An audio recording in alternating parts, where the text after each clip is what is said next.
Olá, pessoal, mais uma vez aqui, bem-vindo ao B2 Cursos Jurídicos, professor Sérgio Brito, Direito Administrativo em Foco, pessoal. Estamos vendo aí o ponto de administração pública, né? A organização administrativa, as entidades que fazem parte da administração indireta. Vimos já as autarquias na videoaula anterior, falando aí da administração direta. Vamos nessa videoaula falar das fundações e das empresas estatais e vamos dar uma pequena palhinha lá no terceiro setor, que é importante, né, para você não confundir esse terceiro setor com a administração pública. Vamos falar da fundação pública. O que é uma fundação pública? Primeiramente, o que é uma fundação? Fundação é um patrimônio, tá certo? É um patrimônio. E este patrimônio, ele é o quê? Afetado. Ele é destinado a uma finalidade específica, por isso que ele é afetado. No caso da fundação pública, é uma finalidade pública, né? Então, toda fundação é um patrimônio que o ordenamento jurídico, ou seja, o direito, dá ali a condição de pessoa jurídica, tá? Fundação pública, então, vamos lá para a tela para a gente definir. Veja, primeiro, como eu falei para vocês, a fundação, né? Quando a gente fala fundação, veja aqui na tela comigo, é um patrimônio personalizado. Então, tem que ser um patrimônio que virou pessoa jurídica. É um patrimônio destinado, ou seja, afetado a uma finalidade específica. Fundação não pode ter fim lucrativo. Muito cuidado, que isso já caiu em prova. Fundação não pode ter fins lucrativos. Seja fundação privada, seja pública. Né? Pública muito mais, né? Agora, professor, uma fundação pública, ela é uma entidade de direito público ou de direito privado? Depende, ela pode ser os dois. Ela pode ser de direito público ou de direito privado. Vai depender da forma como o ente estatal pretende criá-la. Lógico que quando ela for uma fundação pública de direito público, ela, na verdade, vai funcionar como se fosse uma autarquia, né? Alguns chamam de autarquia funcional ou fundação autárquica. Olha lá na tela comigo. Olha só. Quando a gente fala as fundações públicas ou governamentais podem ser de direito público, tá? Aí elas vão chamar de autarquia fundacional, vão ser chamadas de autarquia fundacional ou fundação autárquica, ou elas podem ser de direito privado, tá? Criação depende de lei ordinária específica. Sempre vai ter que ter uma lei para criar uma fundação. Agora, se a fundação for pública de direito público, a lei vai criar, por exemplo, a FUNASA, Fundação Nacional da Saúde. Agora, se for uma fundação pública de direito privado, pessoal, a lei autoriza a criação e ela só vai adquirir personalidade jurídica, ou seja, só vai virar pessoa jurídica com a inscrição do seu ato constitutivo no Registro Civil das Pessoas Jurídicas. Exemplo, FUNPRESP, né, que é o Fundo aí de Previdência dos Complementados Servidores Federais. Olha só. Vamos dar uma palhinha aqui rapidamente. Fundação pública, a lei cria quando ela for de direito público. Fundação pública de direito privado, a lei autoriza a criação, vem um ato posterior e ela só nasce quando for registrada. Então, a fundação de direito privado, para ela nascer, para ela ser constituída, ela precisa de ser registrada lá no Registro Civil de Pessoas Jurídicas, né? Lá na tela comigo, ó, como eu falei, a de direito privado só vai nascer, só vai adquirir personalidade jurídica quando houver a sua inscrição do ato constitutivo no Registro Civil de Pessoas Jurídicas. Uma lei complementar, pessoal, vai ter que definir as finalidades das fundações públicas. Uma lei complementar. A lei que cria é uma lei ordinária. Lei ordinária. Olha só, vamos guardar isso aqui. Lei ordinária vai criar a fundação pública de direito público ou autorizar a criação da fundação pública de direito privado. A fundação pública de direito privado precisa de um ato constitutivo posterior à lei, lógico, está autorizada a criação, vem um ato posterior, cria, esse ato é levado ao registro civil das pessoas jurídicas, nasceu aquela fundação pública de direito privado. Agora, a lei complementar, ela vai definir quais são as finalidades, quais são as áreas de atuação das fundações públicas, tá? Para a tela comigo, já temos questões aí na tela. Olha só, a criação de fundações públicas de direito público ocorre por meio de lei, não sendo necessária a inscrição, veja, está falando da fundação pública de direito público, ocorre por meio de lei, não sendo necessária a inscrição de seus atos constitutivos em registro civil. Exatamente, não é necessário. Por quê, pessoal? Não é necessário. Porque só é necessário a inscrição do seu ato constitutivo no registro civil de pessoa jurídica só quando for fundação pública de direito privado. Muito cuidado, a fundação pública, ela tanto pode ser direito público como direito privado, ok? Direito privado, a lei autoriza a criação. Direito público, a lei cria. Quando a lei autoriza a criação, precisa de um ato posterior para criar e levar a registro para ela nascer, ok? Para ela surgir como pessoa jurídica. Na tela. Próxima questão. As fundações são pessoas jurídicas de direito público criadas por lei específica para desempenhar de forma descentralizada a atividade de Estado. Olha, as fundações, na verdade, elas podem ser de direito público ou de direito privado. Então, tem um erro ali, né? Pode ser direito público ou direito privado. Então, está errada. Não acabamos de falar isso. Próxima questão. Fundações públicas federais são órgãos que possuem personalidade jurídica de direito público e que realizam principalmente exploração de atividade econômica. Tá tudo errado aqui. Primeiro, elas não são órgãos, elas são entidades e elas não podem realizar atividade econômica. Elas não podem ter fim lucrativo, tá, pessoal? Errado aqui, vamos explicar. Uma fundação pública não pode exercer atividade econômica, não pode ter fins lucrativos de forma alguma. Atividade econômica só vai exercer quem? As entidades chamadas de empresas estatais, podem ser sociedade de economia mista ou empresa pública, que nós vamos ver daqui a pouco. Lá na tela. Mais duas questões de fundações para a gente andar para adiante aí. Decorre do princípio da reserva legal a exigência de que as entidades da administração indireta sejam criadas ou autorizadas por lei específica e a de que, no caso das fundações, leis complementares definam suas áreas de atuação. Exatamente. Foi isso que nós vimos aí, caiu na prova de escrivão da Polícia Federal. Veja, pessoal, a lei complementar, no caso de fundação pública, vai definir as suas áreas de atuação. Qual área que vai atuar? Então, vai ter uma lei complementar definida. E uma lei ordinária, né, específica, que só vai tratar daquilo, autorizando a criação das entidades da administração direta, seja criando ou autorizando a criação. Né? Lembrando que se for pessoa jurídica de direito público, a lei cria. Se for pessoa jurídica de direito privado, a lei autoriza a criação. Na tela, para a gente fechar, a última questão aí de fundação. A criação de fundações públicas de direito público ocorre por meio de lei, não sendo necessária a inscrição de seus atos constitucionais. Acho que, na verdade, essa questão está repetindo, né? A gente acabou de ver isso, né? Acho que é a questão que repetiu aí.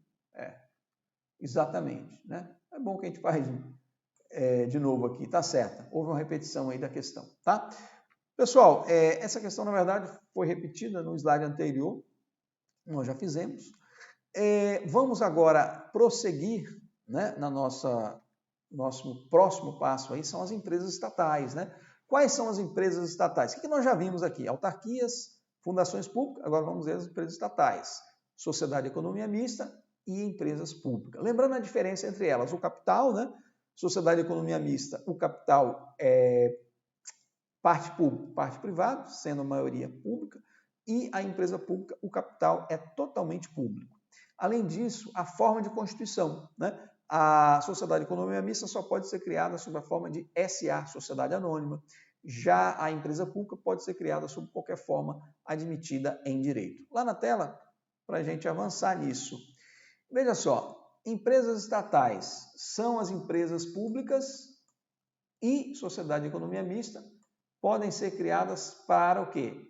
Explorar a atividade econômica ou prestar um serviço público. Exemplo, Petrobras, Banco do Brasil, né, exerce atividade econômica. Correios e Infraero exercem prestam um serviço público. Olha só, quando se cria uma empresa estatal, ela pode ser criada com dois viés. Ou se cria com duas finalidades. Ou se cria essa empresa estatal para explorar uma atividade econômica, ou se cria para prestar um serviço público. São coisas diferentes, viu, pessoal? Serviço público é aquilo que está na Constituição ou na norma como um serviço que é de titularidade do Estado e só ele que pode exercer diretamente ou por meio de delegação, né? A atividade econômica pode ser exercida por qualquer um, né? Não há nenhuma delegação aí estatal, né? Atividade econômica, banco, atividade de comércio, não é só atividade econômica, né? Atividade econômica. Vamos lá para a tela. Criação autorizada por lei. Veja, a lei, pessoal, ela não cria a empresa pública e a sociedade de economia mista, ela não cria, ela apenas autoriza a sua criação. A extinção também deve ser autorizada por lei, né? Isso aqui é uma coisa básica que nós já falamos, né? No caso de sociedade de economia mista e empresa pública, a lei não cria, a lei autoriza a criação. Muito cuidado que isso é uma pegadinha muito batida em prova. Às vezes vem lá na questão, a lei cria a empresa pública, a lei cria a sociedade, não cria, ela autoriza a criação, tá? Agora, se falar assim, a criação de uma sociedade de economia mista depende de lei, aí tá certo, né? Não está falando se criou ou se autorizou, mas tá certo, tá? Olha, nem toda empresa que o Estado é sócio será empresa pública ou sociedade de economia mista. Sim, tem que ser criada com essa natureza, né? Porque às vezes o Estado é sócio de algumas empresas, mas ele não é. Esse dia eu estava até olhando essas empresas grandes, JBS, o BNDES tem uma boa participação ali, tem ações, muitas ações. Então, às vezes o Estado participa, mas ele não é, ele é sócio, digamos assim, mas ele não administra aquela empresa. Então, ela não é sociedade de economia mista nem empresa pública, tá, pessoal? Lá para a tela. Elas têm personalidade jurídica de direito privado, tá? Mesmo se ela desempenharem, pessoal, atividade econômica, o regime não é integralmente privado, porque está sujeito aos princípios da administração pública. Por exemplo, as normas de direito público, né? Exemplo, a necessidade de licitação, concurso público para ingresso dos seus empregados, a ilicitude na acumulação de cargo, emprego e funções públicas. Então, veja, é o que a gente chama de regime híbrido, né? Essas empresas públicas, sociedade de economia mista, embora, mesmo elas sendo pessoas de direito privado e exercendo atividade econômica, né, porque elas podem exercer atividade econômica ou serviço público, elas devem observar determinadas regras do direito público. Por exemplo, concurso público, deve fazer concurso público. O sujeito, para virar empregado da Petrobras, do Banco do Brasil, ele tem que passar por um concurso público. A vedação de acumulação de cargos, né, se estende também a esses empregados públicos, né? Elas têm que fazer licitação. Se elas recebem dinheiro público para manter a sua máquina, elas não podem pagar mais do que o teto remuneratório, que é aí do Supremo Tribunal Federal, né, um subsídio supremo no caso federal, certo? Vamos lá para a tela, vamos descendo aqui com mais coisa. Elas têm um regime jurídico híbrido, né, que a gente fala, parcialmente público, parcialmente privado. As empresas estatais sujeitam-se ao regime jurídico próprio das empresas privadas, inclusive quanto aos direitos e obrigações civis, comerciais, trabalhistas, tributários, né? Aqui o que nós temos? Podemos falar aqui, por exemplo, um empregado da Petrobras, ele é seletista, né? Vou colocar o Banco do Brasil para a gente comparar. Um empregado do Banco do Brasil, né, a Sociedade de Economia Mista, ele é seletista. Um empregado do Banco Bradesco também é seletista. Então veja que o mesmo tratamento trabalhista das empresas privadas. Lógico que para o sujeito virar empregado do Banco do Brasil, ele tem que fazer um concurso público, ele tem uma norma ali de direito público, está lá na Constituição, que exige isso, tá? Então não é um regramento totalmente de direito privado para essa entidade, né? Para essa entidade estatal, para essa empresa estatal, tá? Ela está sujeita também a regramentos de direito público. Lá na tela comigo. Podem ter privilégios tributários, professor? Ora, as empresas públicas e sociedade de economia mista não poderão gozar de privilégios fiscais não extensivos às empresas do setor privado. Isso é a regra. Mas há exceção, né? O próprio Supremo Tribunal reconhece, né? Quando for prestadora de serviço em regime de monopólio, exemplo, o Correio, a Infraero, gozam de imunidade tributária. Tá? Pessoal, esse é um assunto bem específico, mas por via das dúvidas, eu prefiro colocar aí. Via de regra, até para não ter concorrência desleal, por exemplo, imagina se o Banco do Brasil tivesse um privilégio fiscal, né, um benefício fiscal, que o Banco Santander não tivesse. Ia haver uma concorrência desleal ali naquele setor. Para evitar isso, veda-se privilégios fiscais que não seja estendido às demais empresas privadas. Porém, há algumas situações o Supremo acabou reconhecendo como privilégio fiscal. Por exemplo, reconheceu a imunidade dos Correios, né? os Correios exercem algumas atividades em regime de monopólio. Então, o STF entendeu que eles são beneficiados pela imunidade tributária. Por exemplo, os seus veículos não pagam IPVA, os seus prédios não pagam IPTU, imunidade tributária reconhecida aí pelo Supremo Tribunal Federal, tá? Para esses casos.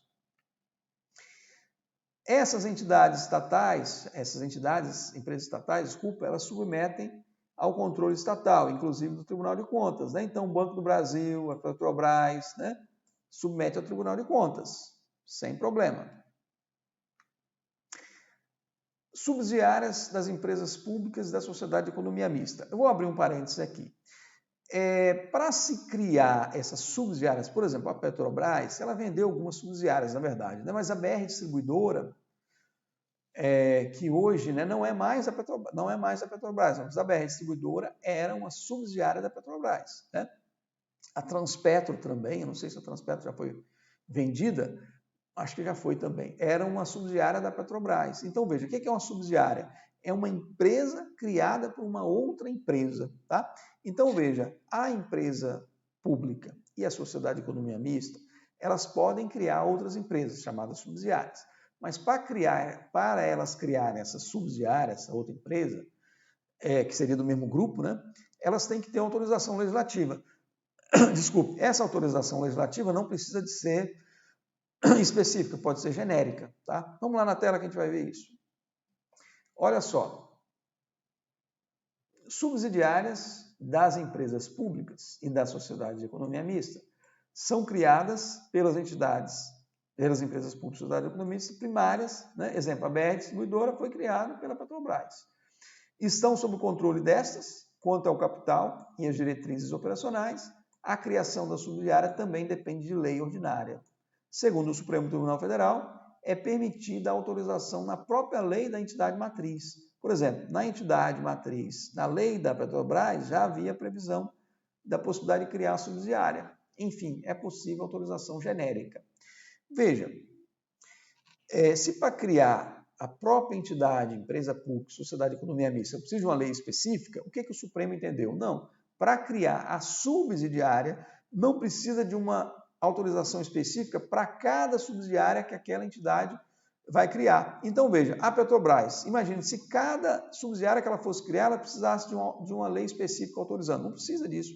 Basta ter uma lei genérica autorizando que ela crie subsidiária naquele ramo que ela atua, né, naquele ramo de petróleo, que ela está autorizada a criar subsidiárias. Né? Basta uma autorização legislativa, nós chamamos de genérica, geral. Não precisa de ser uma específica para cada uma que for criada, para cada uma subsidiária que for criada.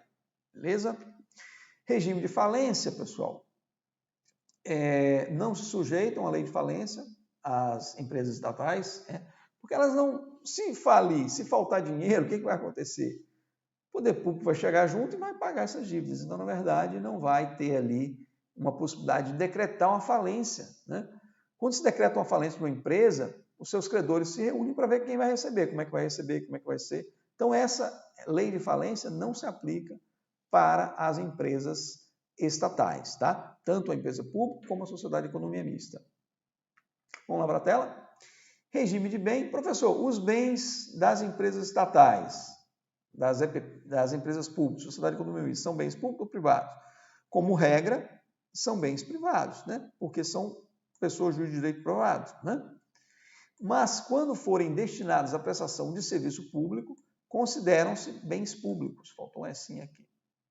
Não podendo ser penhorado, princípio da continuidade do serviço público. Isso é uma ideia até de Celso Antônio Bandeira de Mello. Veja só.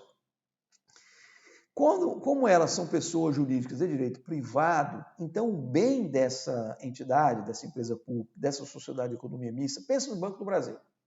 Os bens do Banco do Brasil são privados ou são públicos? Olha, para te falar a verdade, o Banco do Brasil, para falar na verdade é o que acontece de fato, né? Ele exerce atividade econômica, né? Então, como ele exerce atividade econômica, todos os bens deles são privados. Agora, se você pega, por exemplo, determinada empresa estatal ou sociedade de economia mista que exerce um serviço público, para que o serviço público não pare, não sofra interrupção, o que tem se entendido? Que aqueles bens são impenhoráveis. Imagine que você se o juiz determinar a penhora de uma van, de um veículo dos Correios, aquelas vans que fazem entrega, né? Olha, não vai ser entregue ali a mercadoria, a carta, né? Então, ali, sendo um serviço público, aquele bem é impenhorável. Se o bem estiver sendo utilizado na prestação do serviço público, ele não pode ser penhorado, porque senão o serviço vai parar. Então, em função do princípio da continuidade do serviço público. Mas, via de regra, os bens pertencentes a uma empresa pública ou uma sociedade de economia mista são bens privados que podem ser penhorados. Quantas vezes já não deu aí em jornal, entidade, empresa pública tal, teve bens penhorados porque não pagou uma dívida trabalhista lá? Pode, perfeitamente, não tem problema, tá? Porque eles são bens privados. Se forem bens privados, podem ser penhorados tranquilamente. A única coisa que você tem que prestar atenção é que quando esse bem está sendo utilizado na prestação de um serviço público, haveria uma impenhorabilidade, não poderia ser penhorado, porque senão aquele serviço público iria ser interrompido. Ok, pessoal? Lá na tela. Então já vimos essa parte aí, vamos prosseguir. Licitação. Professor, a empresa pública e a sociedade de economia mista tem que fazer licitação? Tem, tá? A emenda constitucional 19 até flexibilizou, desculpe a palavra aí, travou a língua, o regime das empresas estatais, né, sujeitando-se apenas aos princípios da administração pública, mas permitindo a criação de estatutos especiais.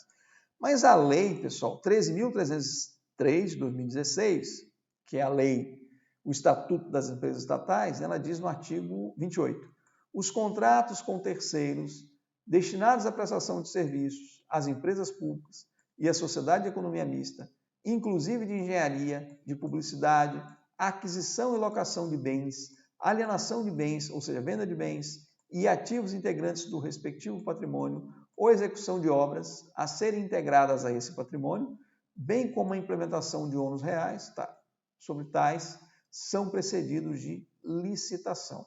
Então, não tenha dúvida na resposta na hora da prova. Elas devem submeter ao procedimento licitatório.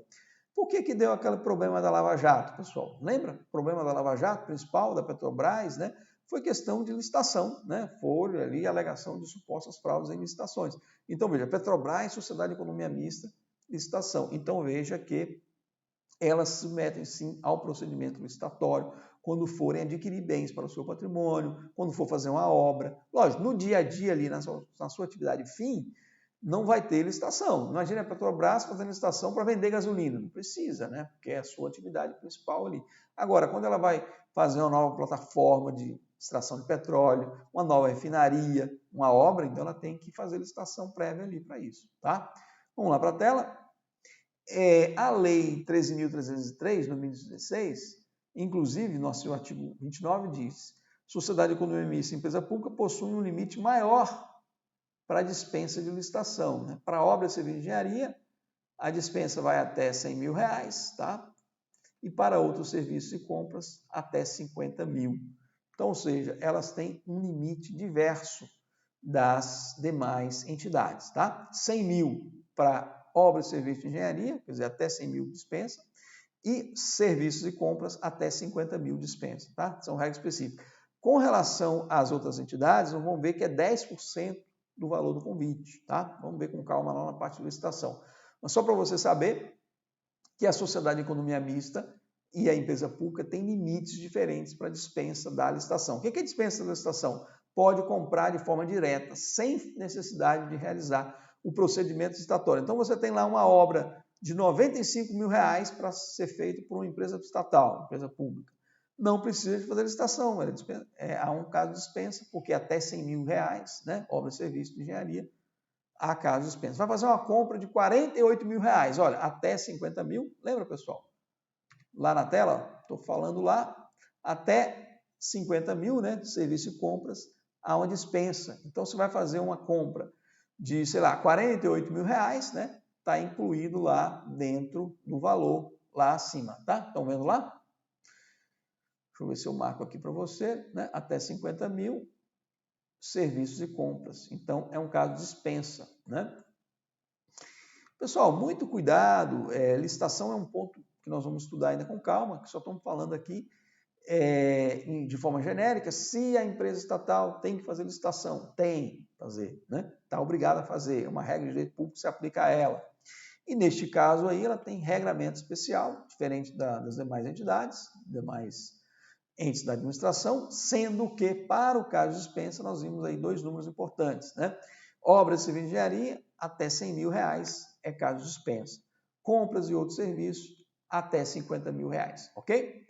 Passando lá para a tela, vamos ver a diferença básica. Aqui nós já falamos, isso aqui é só uma revisão. Empresa pública, o capital exclusivamente público, proordeno-se oriundo de entidade de direito público ou privado, mas desde que seja 100% público, tá?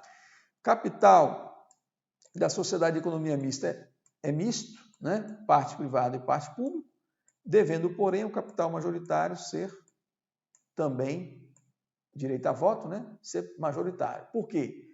A empresa tem que ter a gestão estatal. Pessoal, veja, quem é que vai fazer a gestão da sociedade de economia mista?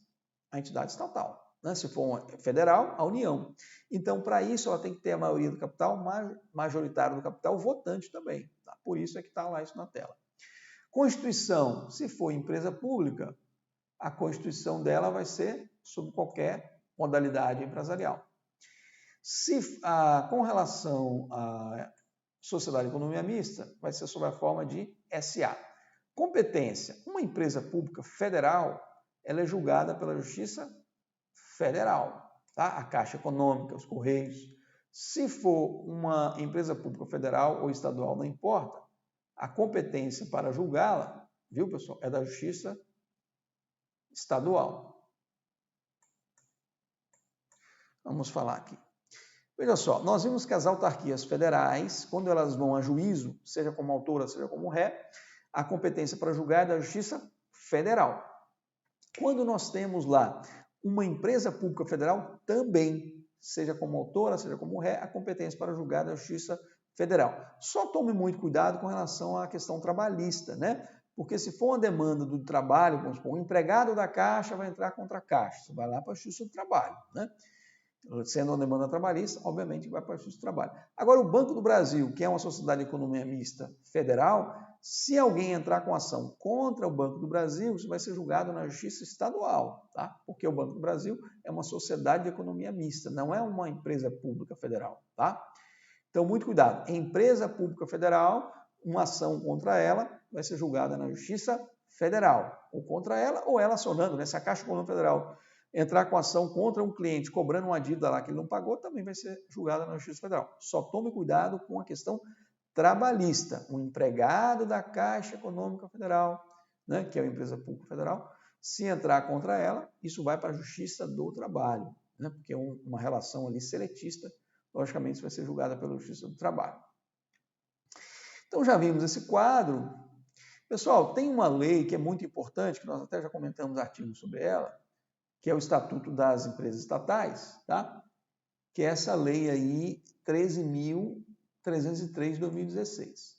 É importante que vocês leiam o artigo 4º, tá? Sociedade de Economia Mista é a entidade dotada de personalidade jurídica de direito privado, como nós falamos, com criação autorizada, lembra? A lei autoriza a criação, né? Por lei, sob forma de SA, nada de novidade, cujas ações com direito a voto pertençam, em sua maioria, ao ente estatal, à União, Estado, Distrito Federal, aos municípios ou uma entidade da administração indireta. Tem que ser, o poder público tem que estar com a maioria. Tá? A pessoa jurídica do capital, a pessoa jurídica que controla a sociedade de economia mista, tem os deveres e responsabilidades do acionista controlador, estabelecidos na Lei 6.404, e deverá exceder o poder de controle no interesse da companhia. Respeitado o quê? O interesse que justificou a sua criação. Isso aqui não é tão importante, não. O mais importante é o caput.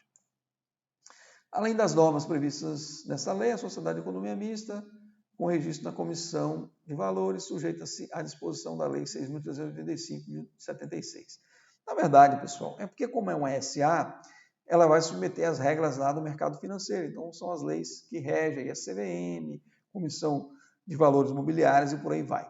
Mas o importante aqui, desculpe, deu uma engasgada aqui, é que essa sociedade de economia mista, ela é uma pessoa jurídica de direito privado, não direito público, autorizada por lei, a criação delas, e elas, a maioria do capital vai pertencer ou à União, ou ao Estado, ou ao Distrito Federal, né? Como está lá, que nós estamos falando aqui para vocês, nesse caput, né? Então, isso aqui é importante, a leitura, principalmente da cabeça desse artigo 4º.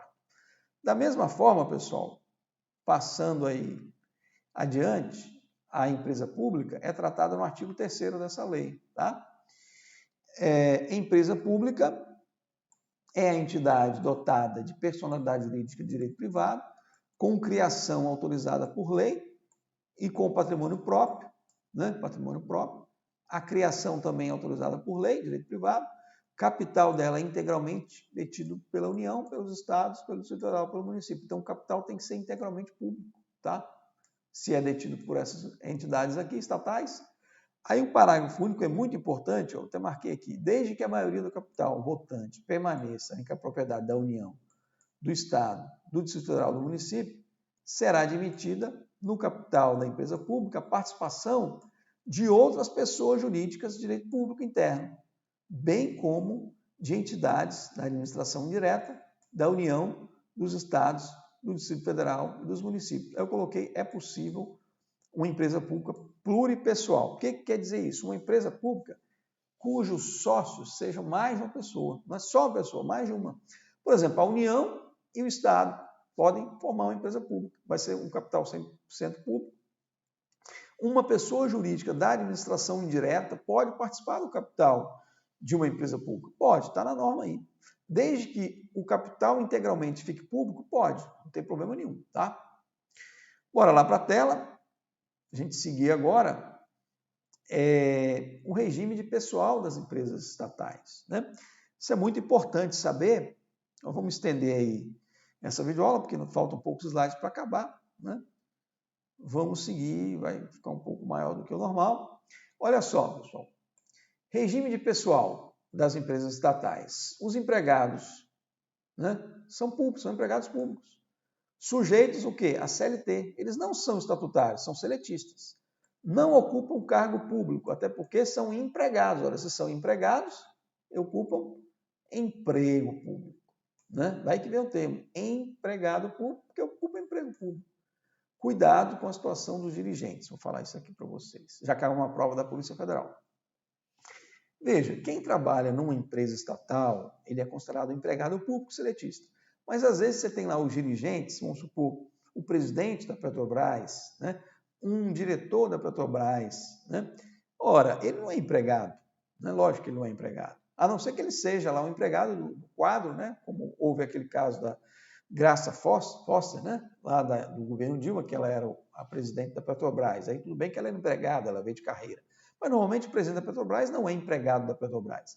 Então, ele não é regido pela CLT. Então, muito cuidado. Os dirigentes das empresas estatais normalmente não são regidos pela CLT, porque eles não sendo empregados, né?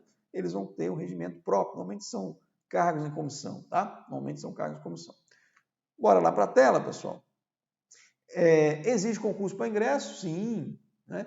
Para ser empregado público dessas empresas tem que fazer concurso para ingresso. Teto remuneratório. Submete-se, salvo quando essas pessoas jurídicas não receberem recursos públicos da União, do Estado, do município DF, para pagamento de pessoal ou custeio. Se ela precisa de dinheiro público, está sujeita ao teto. Vou explicar isso aqui. Pessoal, ainda a gente vai ter um ponto de agentes públicos, tá? No seu curso.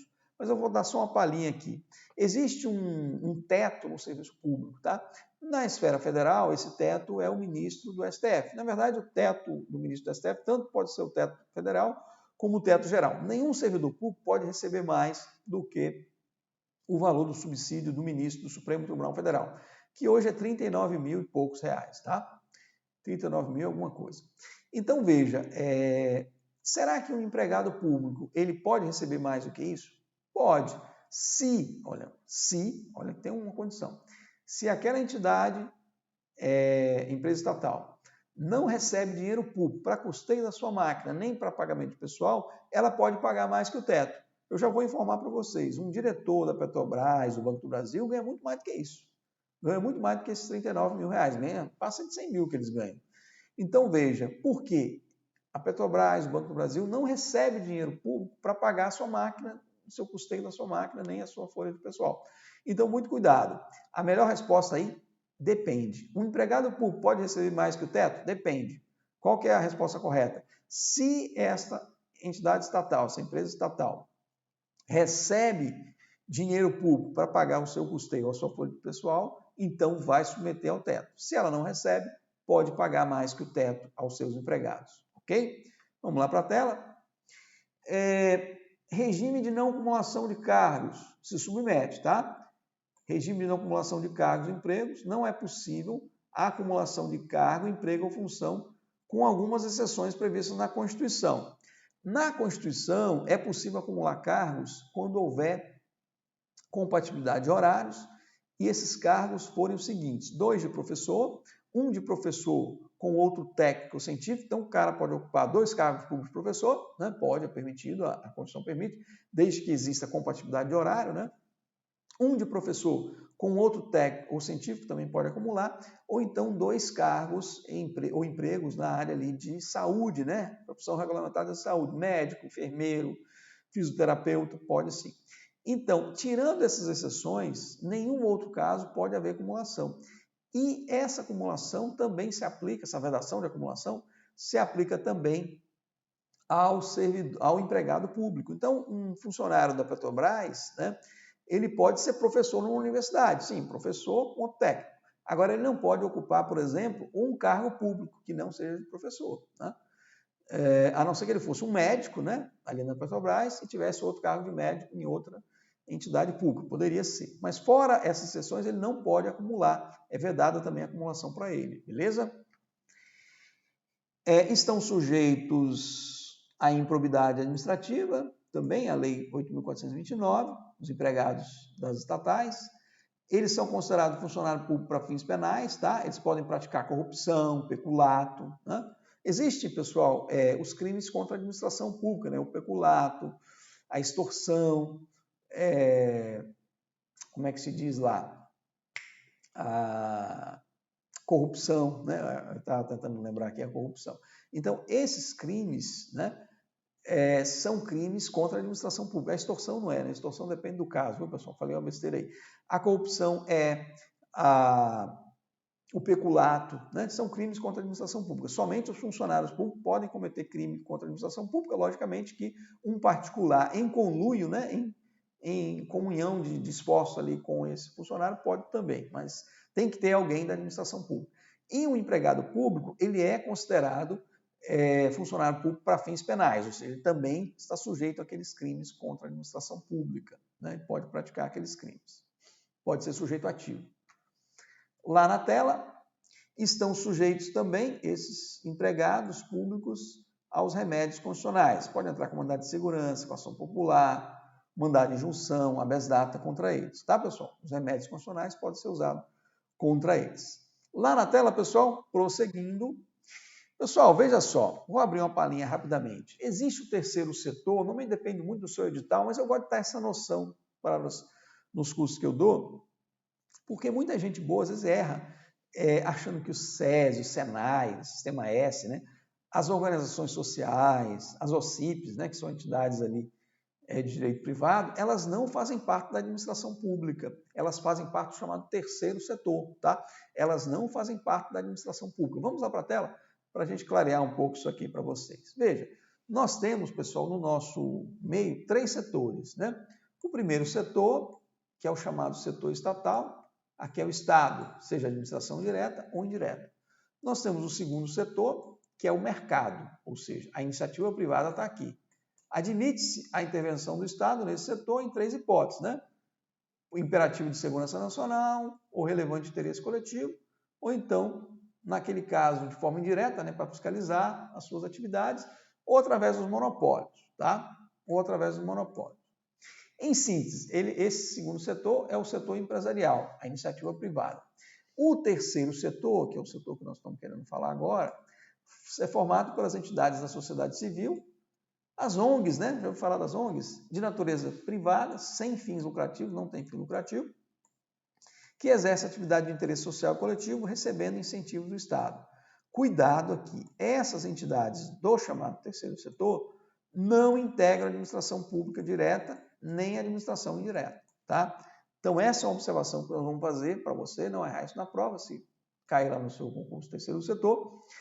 Eles não integram a administração indireta. São entidades sem fins lucrativos, mas são entidades de direito privado que recebem algum incentivo, às vezes celebram uma parceria ali com o Estado, né?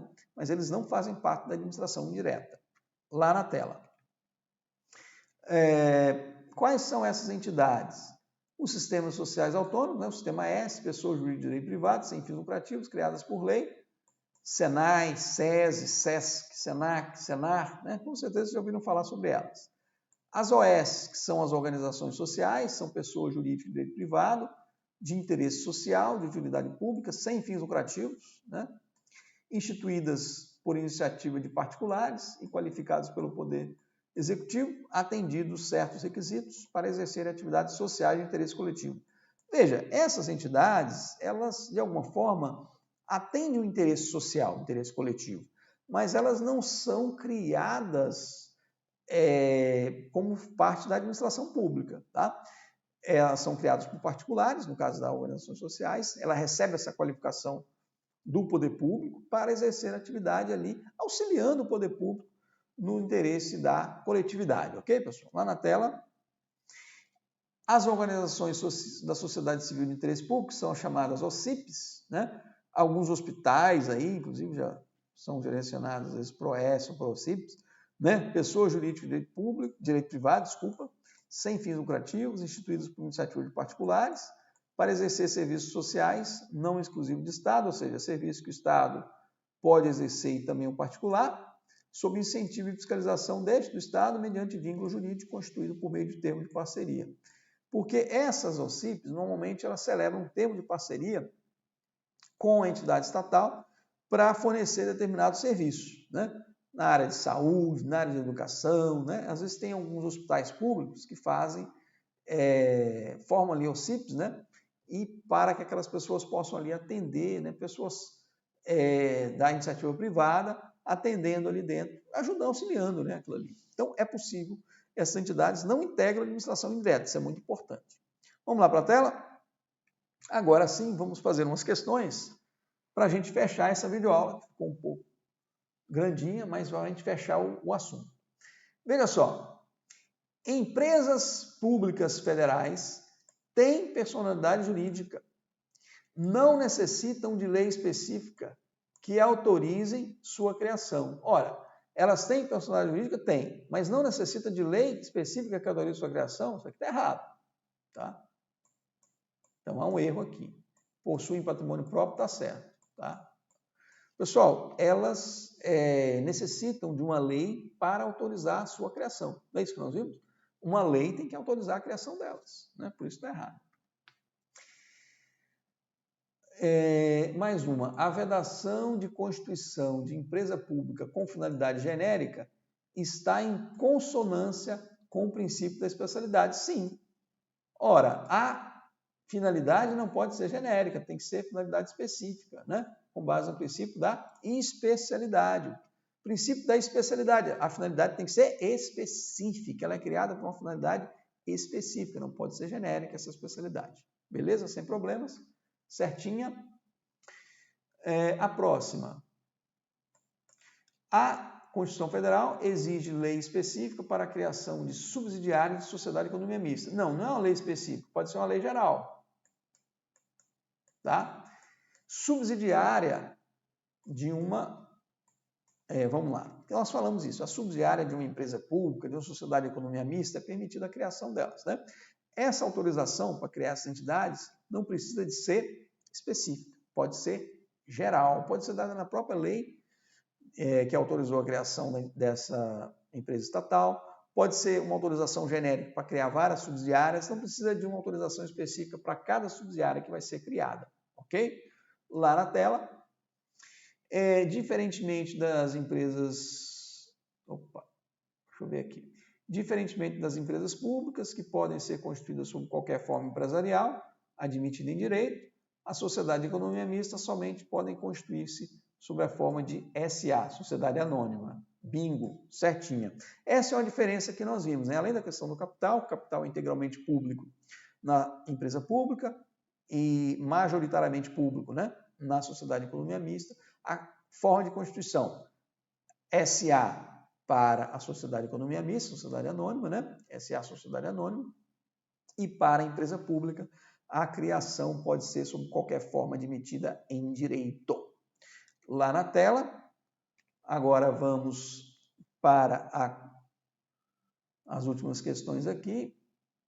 Vamos lá. Dado o caráter privado da sociedade de economia mista, o Tribunal de Contas da União está em possibilidade de exercer o controle externo. Não, ele pode controlar, né? O Tribunal de Contas pode controlar, sim, a atividade das empresas estatais, seja sociedade de economia mista, seja empresa pública. Todavia, a legislação pertinente determina que o Estatuto Social... Não, e controle interno não vai ter. Estaria errado essa parte, não, mas a parte errada está porque, pessoal, veja, o Tribunal de Contas, que ali no caso da União, poderia ser o Tribunal de Contas do Estado, se fosse uma empresa, sociedade de economia mista estadual, vai controlar perfeitamente. O Tribunal de Contas, ele controla tanto a administração direta quanto a indireta, tá? Ou pelo menos deve controlar, beleza? Vamos lá para a tela. Está errada.